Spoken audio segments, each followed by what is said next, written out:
Thyroid complaint అన్నది ఒకసారి వస్తే ఖచ్చితంగా అది మందులతో తగ్గుతుందా? జీవితకాలం మందులు వాడాలా? దీని మీద చాలా మందికి ఒక డౌట్ ఉంటుంది. ఫస్ట్‌గా ఒక విషయం గుర్తుపెట్టుకోవాల్సింది ఏంటనంటే, ఏ కారణం వల్ల అయినా సరే థైరాయిడ్ గ్రంథిని ఆపరేషన్ చేసి కొంతపాటుగా తొలగించడం గానీ, ట్రీట్మెంట్‌లో భాగంగా రేడియేషన్‌కి గురవ్వడం గానీ జరిగితే ఖచ్చితంగా ఆ థైరాయిడ్ పేషెంట్స్ జీవితకాలం థైరాయిడ్ మందులు వాడాల్సిందే.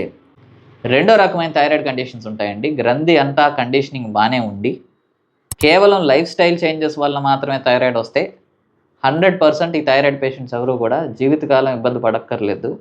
పూర్తిగా లైఫ్ స్టైల్ చేంజెస్‌తో పాటు మెడికేషన్ వాడుకోగలిగితే 100% థైరాయిడ్ కంప్లైంట్స్ నార్మల్ అవుతాయి. అది హైపర్ థైరాయిడ్ అయినా, హైపోథైరాయిడ్ అయినా కూడా. మూడో రకమైన కండిషనింగ్ ఉంటుందండి.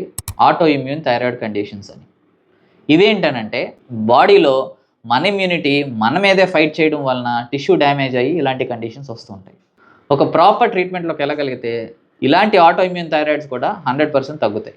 నాలుగో రకమైన థైరాయిడ్స్ వచ్చేటప్పటికి గాయిటర్స్, అంటే గొంతుకు దగ్గర కాయగా పెరుగుతూ, దీన్నే కొంతమంది గొంతుకు థైరాయిడ్ అని కూడా పిలుస్తూ ఉంటారు. ఇలా గొంతుకు దగ్గర కాయలా పెరిగిన థైరాయిడ్స్ ఏవైనా కూడా ఖచ్చితంగా స్కాన్‌కెళ్ళి అది ఏమాత్రం ప్రమాదకరంగా కనబడట్లేదు అని అనుకుంటే మాత్రమే మందులతో తగ్గుతుంది. లేదనంటే కనుక ప్రాపర్ సర్జికల్ ప్రొసీజర్‌కెళ్ళి గ్రంథిని తొలగించాల్సి వస్తుంది.